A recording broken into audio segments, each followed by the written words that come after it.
Great. So I'm Alex here with Nick, and we're the co-founders of Polco, a civic communication company that's changing how representatives and their constituents communicate. So this is town hall meetings in America, and everyone from local governments to state and federal representatives are relying on these events, and they're actually often the primary means of communication and feedback. And unfortunately, they're terrible forums for that. Officials will know how these two angry people feel, but they don't know if it's representative of everyone else. And to supplement their understanding, most are actually relying on outdated technologies like phone calls and even postcard mailers.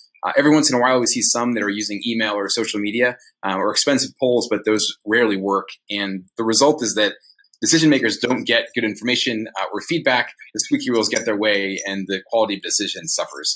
The good news is that we're changing that. So at Polco, we license the platform to local governments and other customers for them to get reliable, insightful data on what their constituents think. The way it works is customers post questions and start discussions on our platform. They share those through all their communication channels as well as Polco's existing user base, and then they receive reliable data in return on those responses. So the key is that we verify the identity of all of our users with publicly available data. We anonymize the results and the comments and then display everything back in insightful dashboards that can be broken down by things like age, gender, district, ward, whatever it is the decision maker needs to make an informed decision. Things have been going well so far. So we're currently in about 30 municipalities, have significantly increased both customers and revenue since the spring. And we're in the middle of a $2 million fundraising round to scale our municipal sales and begin to push into other complementary customer segments. We monetize the product by licensing it on an annual basis to our customers, and those price points can range from $1,000 up to about $25,000 a year, and that just depends on target audience size and the features that they need. Of note, the price points were determined for municipalities so that they could stay below RFP thresholds and make contracting quick. All of this is driving towards a pretty large market. It's over $70 billion in total. And we've deliberately chosen to begin with the municipal segment for reliable revenue, user acquisition, and general brand awareness. And with 90,000 local governments, it's a pretty sizable market in its own right. But the beauty of the product is how widely applicable it is. So many of the complementary segments are actually higher value and higher margin, and we've already had traction in several of those categories.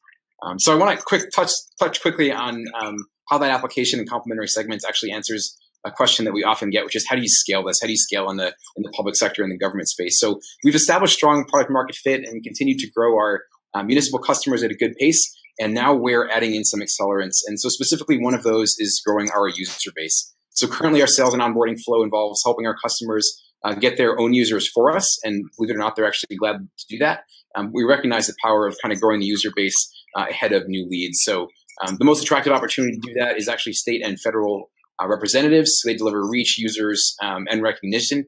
And they also deliver some serious revenue. So at the federal level, legislators actually have built-in budgets of $500,000 per legislator that they can use to engage constituents called the franking budgets. And then there's campaigns and media organizations as well. So again, we've kind of intentionally put a foothold in this stable, predictable municipal market, and we'll continue to focus on that.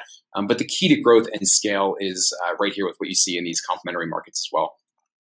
So real quick about us, Nick and I met while we were teaching at the Air Force Academy. He was teaching econ, and I was teaching political science. And we both kind of had a love for tech. We actually had a brief hiatus from each other. He was at Amazon and I was at Google. But we came back together when we realized we had both the technology and a fantastic market opportunity with Polco.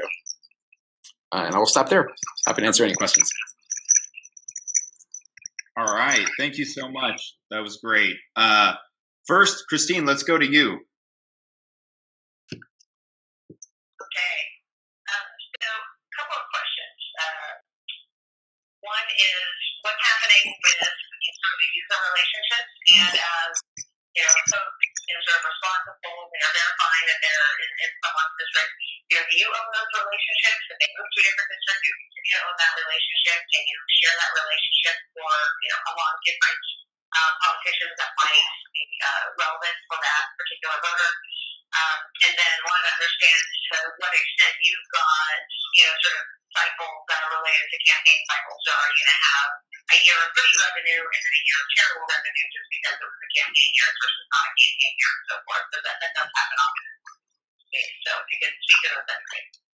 Sure, Christine, we got the second part about the cyclical nature of campaigns. Can you talk a little bit about, just elaborate on the first point? It was cutting out a little bit.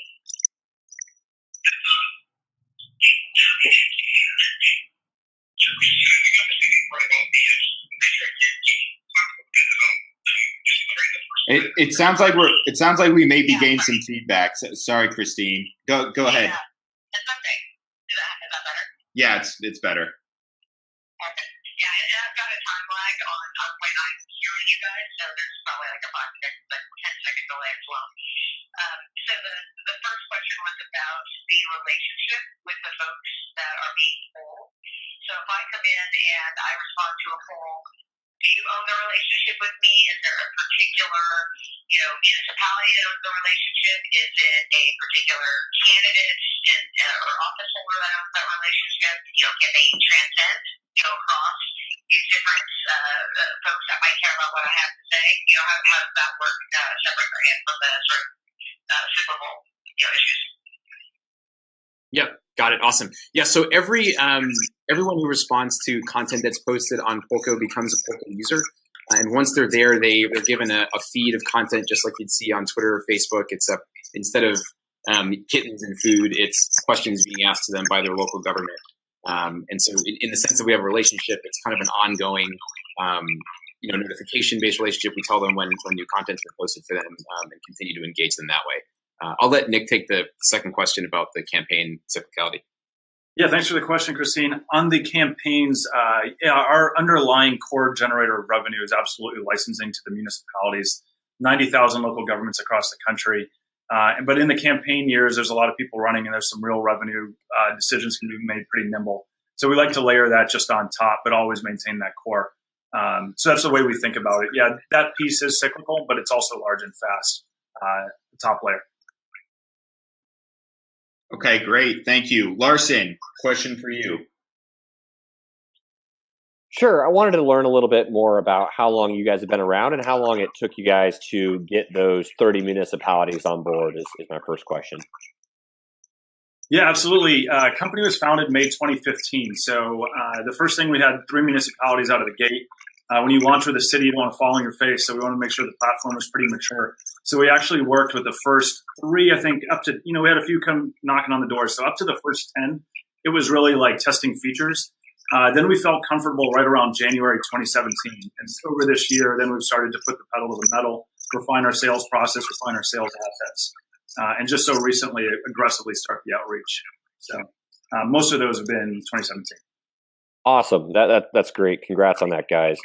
Curious what sort of the engagement has been on the platform. What have you guys learned, and where are things sort of trending from a user interaction perspective? Yeah, we've learned a lot. The different use cases are astounding. Some of them just want to ask questions about sentiment. How do you feel about road safety in your city, and use those breakdowns by district? Some want to do hot topics. How do you feel about the wheel tax increase? And so the use cases have been, I think they're complementary. What we're starting to see, people who pick one start using the other, and folks who use the other start using the first. So they like to start to engage kind of full spectrum policy lifecycle. So we've learned a lot from them by doing that. But overall, it's been pretty good. And I think on the user side too, we have kind of 2 internal targets for our customers. One is that they get more people on Polco than they have on Facebook, and that's amazingly easy to do. And the second is we typically shoot for 1%, 3%, and then 5% of the voting population in the first year, sequenced out depending on what their communication channels. And we've been able to do that with about half of our customers so far, and not all of them have hit that year. So pretty good. The standard is unfortunately extremely low, so it's very easy to make our customers happy. It's much harder to make ourselves happy. But in that sense, I think the engagement numbers look pretty solid. That's awesome. Last question is, can you shed some light on the key metrics that you guys track internally for success? You mentioned a little bit of it right there, but just curious how you guys are, what is good for you guys? Yeah, we probably have different metrics that we track in the different pieces. But to me, what I'm most focused on, every time we get a look from a city, almost every city's using SurveyMonkey right now. It's just not citable. They can't use it. It takes them a bunch of time. Every time we get a good look from a city, there's extremely strong interest. So what I'm most focused on is decreasing the number of touches per city. It's sales process engineering. We're tech guys, we're tech engineers of background. We're just starting to really love now the sales process engineering. So as fast as we can, as few touches. And we're making real progress there. So we're excited about that. All right. Thanks, Thank you very much. You guys did great. And thank you to our panelists.